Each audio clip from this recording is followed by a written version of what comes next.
Okay, I'm like really excited today. What am I not excited? But I'm really excited today because we're going to be doing a recipe that, for me, illustrates the entire spectrum of food. It doesn't have to be, or I'm going to do something that's Italian, but it doesn't have to be Italian. It's the everyday humble meets the luxury. And they come together, meet in the middle, and present you with something phenomenal. So today we're going to be doing a white truffle and potato. You can't get any more humble than that. Pizza with white truffle.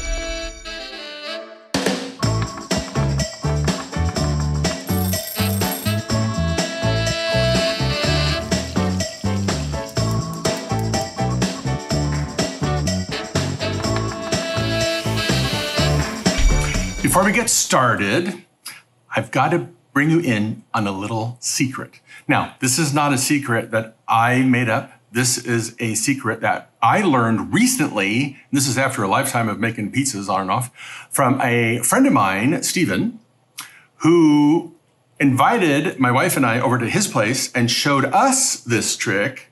And where he got it was from Marc Vetri, the Marc Vetri. So I'm gonna do it the same way. I'm gonna use the same technique. I'm gonna show you because it's really going to make a big difference with this pizza or any pizza you want to do at home. So come over here.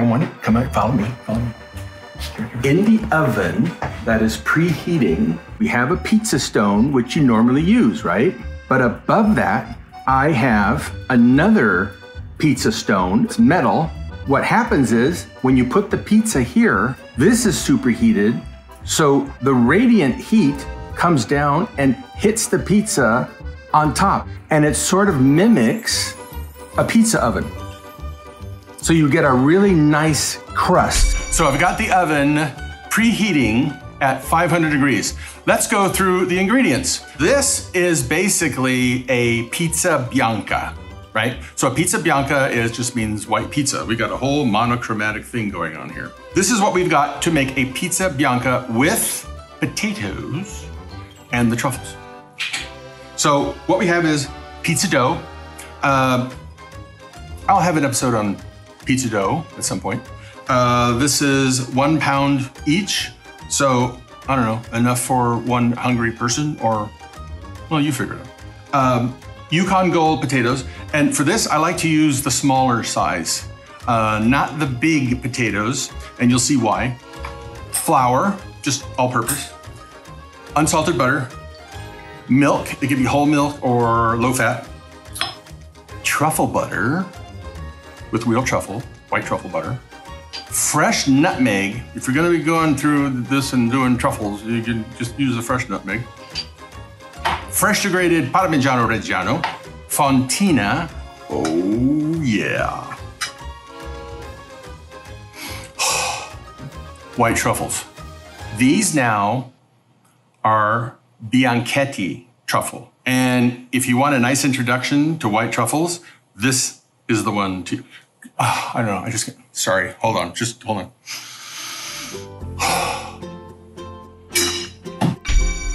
This is a mandolin, otherwise known as mandolin. The whole purpose of using this instrument is to get your potatoes as thinly sliced as possible.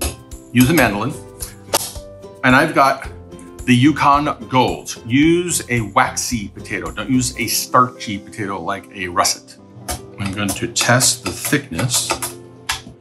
You want it to be like that. To me, that looks like a 1/32 of an inch, 2 millimeters. And I have some water here. Reason being, they're cut so thin and there's so much surface area being in contact with the air, they're gonna turn brown, and then that's not good. So I'm gonna do one at a time. And these come also with a hand guard. You can use the hand guard and do that. I've never been able to use the hand guard, and I've just gotten used to doing it this way. Here they are. Stick them in the water. Repeat. Look at that one. That's got a nice color. I have a bowl of ice water here, and I have a pot, boiling water here. And what we're really gonna do is just blanch them. I mean, for like a minute or so. That's it. So I'm gonna just throw them in there. And I'm not gonna put them all in at once because that'll bring down the temperatures up too much. And once it comes up to the boil, we just count for a minute. 1, 2, 3, 4, 5, 6, 9, 10. Put them in the ice water. Okay, they're nice and cool already. Take them out and put them on a paper towel because you don't want no water on your pizza. You want it nice and dry. I'm channeling my grandmother. But you know what? That's part of the fun of being in the kitchen, especially if you're doing recipes that remind you of somebody. That's what it's all about. It's not if a recipe came out perfect. It's what it means in here. Okay, I'm gonna blot those dry. I'm gonna set those aside so they dry a bit while we make the truffle cream. Now we're gonna be doing the truffle cream, otherwise known as a truffle cream. It's really just a white sauce. It's a bechamel that we are going to add some Parmesan to and some truffle butter. Like every white sauce, I've got my butter that's been melting in here, and I don't have it over really hot heat. Let's see, it's starting to sizzle there. I'll put the flour in. Now, well, normally when you make a pizza, right, the kind that everybody's used to, it has a red sauce. But I kind of like a white sauce on this pizza. Okay, once it starts to foam like that, we're gonna go ahead and add our milk. And you don't have to add it in bit by bit. As long as you've got a whisk and you keep whisking, you're fine. Now, at this point, we gotta let it do what it's gonna do, right? Which is thicken, but you definitely want to whisk it around every now and then because you don't want it to scorch. And then once it just starts to simmer, okay, you let it cook for a minute or two to get rid of that raw flour flavor. And then we put the rest in. Hey, this hasn't really taken that long. And you can see here, that's a nice creamy consistency with no lumps. So what we do now is you just lower the heat a little bit because you don't want it boiling while you're doing this, right? And actually, you just turn it off. That's probably the best thing. You don't really need to cook it at this point. What we're gonna do is I'm gonna add some Parmesan first, and I'm gonna, I don't know, call that a half cup. Would you call that a half cup? Or so. Remember, just go with it, right? Don't like take out your gram scale and get the cheese just right. Just go with it. I think. Get in touch with your food. See how it smells. Smells good. How's it taste? No, it needs more cheese. Yeah. Okay. That's in there. It's technically now a cheese sauce, otherwise known as Mornay. Although I'm not using like Gruyere, but that's all right. Now, I'm gonna add some white truffle butter. Again, you don't have to do this, but I have it. I keep it in my freezer. You don't want to see how much I've added. 2 tablespoons. And you want to add that. You're saying, well, why doesn't he just make the roux with that? No, because the flavor just dissipates if you use that in the beginning because you're cooking it at a high temperature. It's sort of like a finishing butter, right? So you add it at the end. Oh my God. Does need some salt. You can put Aleppo pepper in there if you want, but for this dish, I just like the purity of the black pepper. The nutmeg. Now you can use pre-ground, there's nothing wrong with it, I use it all the time, but for those special occasions, not a lot. A lot goes a long way, or a little goes a long way. Okay, this you can actually make the day before and refrigerate it, and then just warm it up a bit so you liquefy it a little more. when you're ready to use it. This is what my mom would do when she likes something. That's it. Let's put this pizza together. I think it's about time. The moment of truth. So here we have the pizza dough, whatever pizza dough you want to use. It's been resting there, so it's workable. You want to start with a nice round, okay? Because whatever shape it is going to be more like the shape it will be. There's a couple of techniques. Some people like dump the whole thing or dunk the whole thing in flour, a big bowl of flour, or you can just do what I'm doing. You want to generously flour your board because this guy here is gonna have to move a lot. And if he sticks, you're screwed. So we're gonna put as much flour as we need, but not too much. What we wanna do is start on the outside, like a rim, and we're keeping that shape. See, I'm using half. Once we get to that point, we wanna turn it over and do the same thing on the other side. Okay, once you get to this point, now you want to hold one side of the pizza and pull.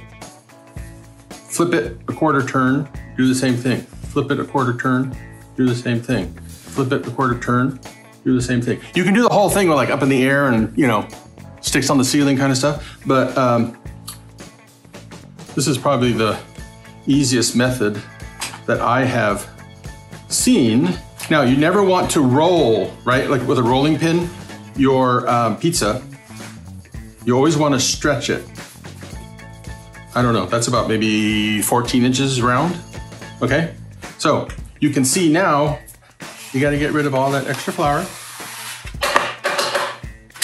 And there is your pizza, ready for toppings.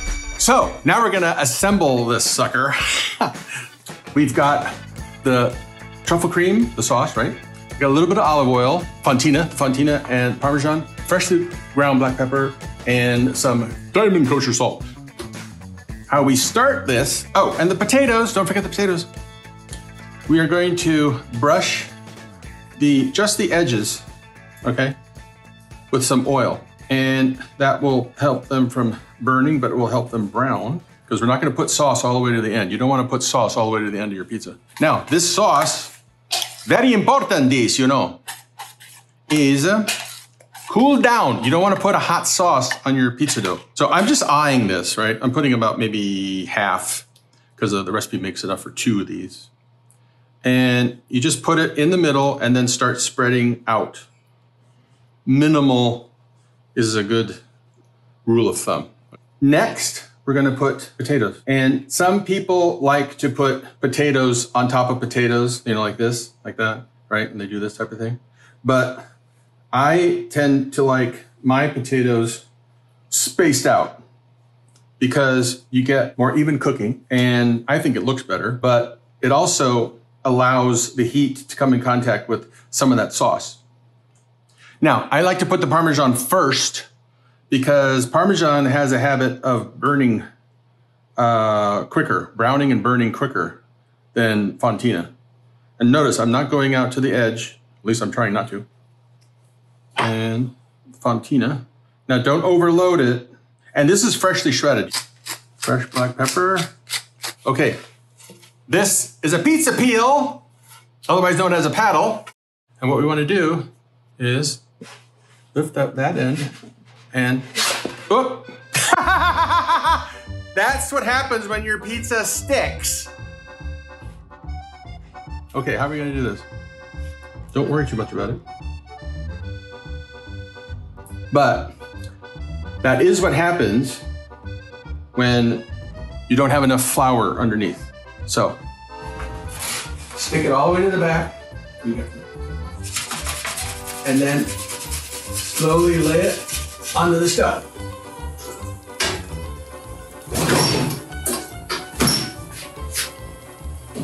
Now, this is the hardest part.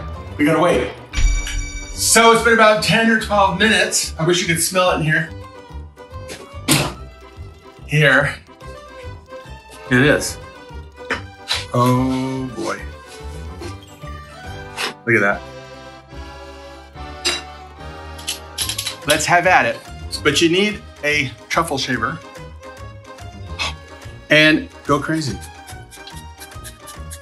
And when you get fresh truffles, you'll notice they're all a little bit different as far as color.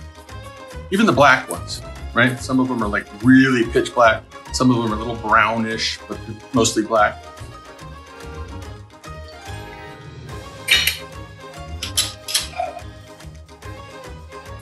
White truffle pizza with potatoes. Okay. Oh, did you hear that? I hope you can hear this. I mean, this is like, you hear that? Oh my God. Okay, this obviously only feeds 2 people.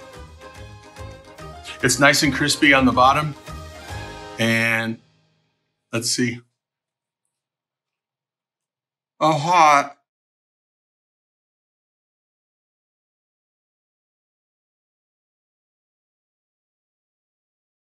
It's so good. It's damn good. You guys have got to try this. Even without the fresh truffle, you got to try this. The technique basically is the same thing for every pizza. Please like me, because I like you. Subscribe. And I would really love to hear from you guys. So when you try this, just write some comments down there and I'd love to reply. Just do it. Just do it. That way you'll really experience what it's like to have the humble and the luxurious coming together in one bite. Damn, that's good.